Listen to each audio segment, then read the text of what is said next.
Naam, ni majira ya mchana ambako tunakuja mara tena tupate kukujuza kile kinachoendelea mashariki mwa nchi ya Jamhuri ya Demokrasia ya Kongo, hususan na jimboni Kivu Kusini pamoja na jimboni Kivu Kaskazini. Jina langu ni Ramsey Ramadhani na hii ni Amani TV Media, na uhakika ya kwamba sijachelewa kuja kukujuza kinachoendelea huko kwenye uwanja wa vita maeneo ya Minembwe ambako mapambano makali yanaendelea mpaka sasa.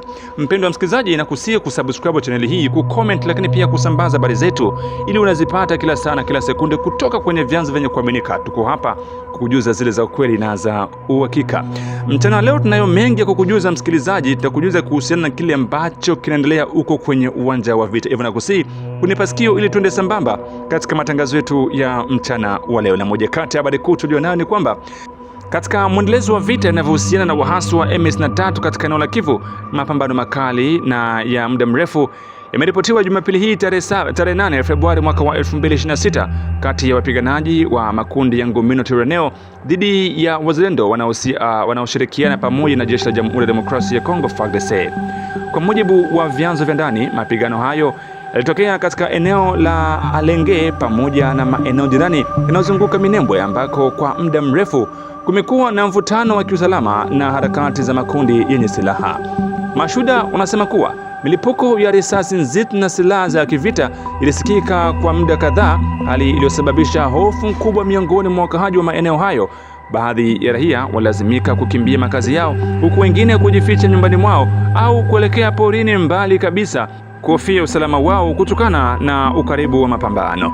Vyanzo vya kijamii vinaeleza kuwa vikosi vya wazalendo kwa kushirikiana na jeshi la Jamhuri ya Demokrasia ya Kongo FARDC vilikuwa vikijaribu kuzuia kusonga mbele kwa wapiganaji wa Tiraneo wanaodhibiti baadhi ya maeneo ya vijijini karibu na Minembwe. Hata hivyo, hadi sasa hakuna taarifa rasmi kuhusu idadi ya vifo, majeruhi au uharibifu wa mali uliosababishwa na mapigano hayo. Hali ya usalama katika eneo la Minembwe na maeneo mengine ambayo yanazunguka eneo hilo endelea kuwa tete, huku shughuli za kawaida za kijamii na kiuchumi zikisimama kwa muda, ikiwemo ni pamoja na soko, shule pamoja na shughuli za kilimo ambayo ni moja kati ya shughuli kubwa katika eneo hilo. Mamlaka za usalama bado hazijatoa taarifa rasmi kuhusu hali halisi ya uwanja mapambano, lakini wakahaji wamehimizwa kuwa waangalifu, kuepuka kuelekea na kutembea hovyo maeneo ambako mapambano yanaelekea. Mapambano haya yamezuka ikiwa ni siku mbili pekee tangu Corneille Nangaa aweze kutangaza kwamba muungano wao umesitisha vita mashariki mwa DRC na wanaangazia macho yao kuelekea katika masuala ya maendeleo. Moja kati ya kauli ambayo imeonekana kuwa ni ya upuuzi kwa upande wa wachambuzi wa masuala ya kisiasa, kwani bado muungano wao endelea kushambulia baadhi ya ngome za jeshi la Jamhuri ya Demokrasia ya Kongo huko kwenye uwanja wa vita. Jeshi la Jamhuri ya Demokrasia ya Kongo endelea kuzima mashambulizi ya wahasi maeneo hayo, wakiwa na lengo kuondoa wahasi maeneo yote ambayo yanadhibiti huko kwenye milima mirefu na mifupi tarafani Fizi, Itombwe na Mwenga, huku wahasi wakiwa na lengo pia ya kuongeza ushawishi wao ili waweze kuteka maeneo mengine mapya ambako inadhibitiwa na vikosi vya jeshi la Jamhuri ya Demokrasia ya Kongo. Moja kati ya jambo linalosababisha vita hakuna kukata maeneo ya milima mirefu tarafani Fizi, Itombwe na Mwenga. Kwa kuwa vita bado vinaendelea, mpendwa msikilizaji, tunaendelea kufuatilia taarifa hizi kwa kina ili baadaye tukuje kuletea matukio rasmi. Hivyo nakusihi kuendelea kuwa nasi kwa kusubscribe, kucomment, lakini pia kusambaza habari zetu kwa walio wengi ili uendelee kuzipata kama utakavyokuwa unazipata wewe. Na tukitoka huko kwenye milima mirefu ya tarafani Fizi, Itombwe na Mwenga, jielekeze moja kwa moja huko Kaziba, huko ni ndani ya wilayani Walungu mkoani Kivu Kusini, ambako raia waendelea kuishi katika hali duni kutokana na uwepo wa mabomu mengi ardhini pamoja na maeneo mbalimbali ya shambani. Katika mkoa wa Kivu Kusini, hali mbaya ya kibinadamu inaendelea kujitokeza katika ufalme wa jadi wa Kaziba uliopo katika wilayani Walungu kusini mwa mji wa Bukavu. Eneo hili limepitia janga kubwa la kibinadamu ambalo limeendelea kwa muda mrefu bila macho ya dunia kuiona kutokana na kukosekana kabisa kwa mtandao wa internet na mawasiliano ya simu. Chini ya uvamizi wa wahasi wa M23 wanaodaiwa kuungwa mkono wa moja kwa moja na Rwanda, raia wa Kaziba wamelazimika kuishi katikati ya mabomu ya ardhini na vipulizi hatari vinavyotawanywa kwenye milima, mashamba na njia kuu za kupitia. Kwa mujibu wa vyanzo vya ndani vilivyothibitishwa, takriban raia 97 wamepoteza maisha yao, huku wengine 235 wakijeruhiwa vibaya baada ya kukanyaga au kukumbana na mabomu ya ardhini na vipulizi vya kivita. Waathirika wengi ni raia wasio na hatia, wakiwemo watoto waliokuwa njiani kwenda shule, wakulima waliokuwa wakielekea mashambani, pamoja na wanawake waliokuwa wakitafuta kuni na mahitaji ya kila siku. Vituo vya afya vya eneo hilo ambavyo tayari vimekuwa dhaifu sasa vimeelemewa zaidi. Upungufu mkubwa wa dawa na vifaa tiba umeripotiwa, hali inayosababishwa na ukosefu wa usalama unaoendelea na kufanya juhudi za kuokoa maisha ya watu kuwa ngumu zaidi. Janga hili bado halijulikani vizuri na taifa wala mataifa.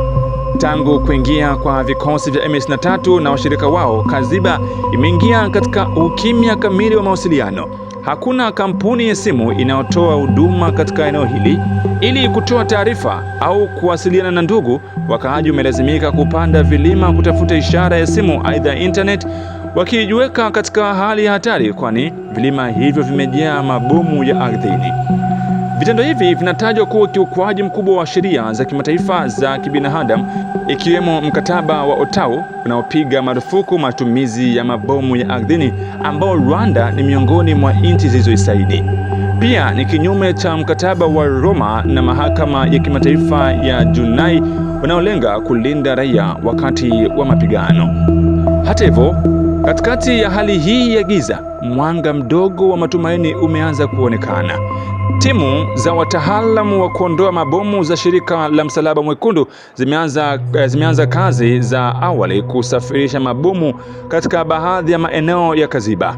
Lengo la operesheni hii ni kufungua njia salama, kupunguza hatari na kuokoa maisha ya raia wanaoishi katika eneo linalofanana na makaburi yaliyo wazi.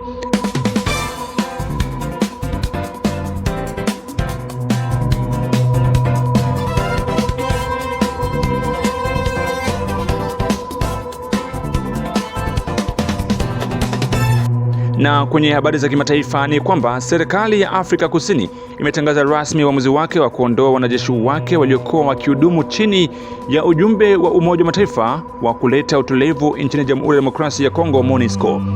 Kwa mujibu wa ikulu ya Afrika Kusini, Rais Cyril Ramaphosa alimjulisha Katibu Mkuu wa Umoja wa Mataifa Antonio Guterres kuhusu uamuzi huo. Taarifa hiyo ilitolewa kupitia taarifa rasmi ya ikulu ya Afrika Kusini iliyowasilishwa kwenye vyombo vya habari mbalimbali Jumapili tarehe 8 Februari mwaka wa 2026. Afrika Kusini ni miongoni mwa nchi 10 zinazoongoza kwa kutengia majeshi katika MONUSCO, ikiwa na zaidi ya majeshi 700 waliokuwa wakipelekwa nchini DRC chini ya jukumu la kulinda amani na kuimarisha usalama katika maeneo ambayo yanaripotiwa na migogoro. Kwa mujibu wa taarifa hiyo, katika mazungumzo ya simu iliyofanyika tarehe 12 Januari mwaka wa 2026, Rais Ramaphosa alimweleza Katibu Mkuu wa Umoja wa Mataifa kuwa uamuzi wa Afrika Kusini kujiondoa MONUSCO unatokana na haja ya kuimarisha, kupanga upya na kutekeleza rasilimali za Jeshi la Taifa la Ulinzi la Afrika Kusini. Hatua hiyo inakuja baada ya miaka 27 ya mchango wa Afrika Kusini katika operesheni za kulinda amani za Umoja wa Mataifa nchini DRC. Ikulu ya Afrika Kusini imeongeza kuwa kufuatia uamuzi huo, Afrika Kusini itashirikiana kwa karibu na Umoja wa Mataifa ili kukamilisha ratiba na taratibu za uondoaji wa majeshi ambao unatarajiwa kukamilika kabla ya mwisho wa mwaka wa 2026. Rais Ramaphosa pia amepokea na kushukuru pongezi la shukrani zilizotolewa na Katibu Mkuu wa Umoja wa Mataifa kuhusiana na mchango wa muda mrefu wa Afrika Kusini katika kulinda amani nchini Jamhuri ya Demokrasia ya Kongo. Hata hivyo, serikali ya Afrika Kusini imesisitiza kuwa itaendelea kudumisha uhusiano mzuri wa kidiplomasia na Jamhuri ya Demokrasia ya Kongo na pia kuendelea kuunga mkono juhudi za kikanda na kimataifa zinazofanywa na Jumuiya ya Maendeleo Kusini mwa Afrika SADC, Umoja wa Afrika UA na Umoja wa Mataifa UN kwa lengo la kupatikana kwa amani ya kudumu nchini DRC. Wakati huo ikumbukwe kuwa mnamo Disemba mwaka jana, Baraza la Usalama la Umoja wa Mataifa lilipitisha kwa kauli moja azimio la namba 808 la mwaka wa 2025 ambalo linaongeza muda wa kazi wa MONUSCO hadi tarehe 20 Disemba mwaka wa 2026, ikiwemo kwa hali ya kipekee kutekeleza jukumu la brigadi ya uingiliaji wa kijeshi ya MONUSCO. Kwa mujibu wa azimio hilo, Baraza la Usalama limeidhinisha MONUSCO kuendelea na idadi ya juu ya majeshi 11,500 pamoja na waangalizi wa kijeshi na maafisa wa makao makuu 600, askari polisi 443 na wanachama 1270 wa vikosi maalum vya polisi.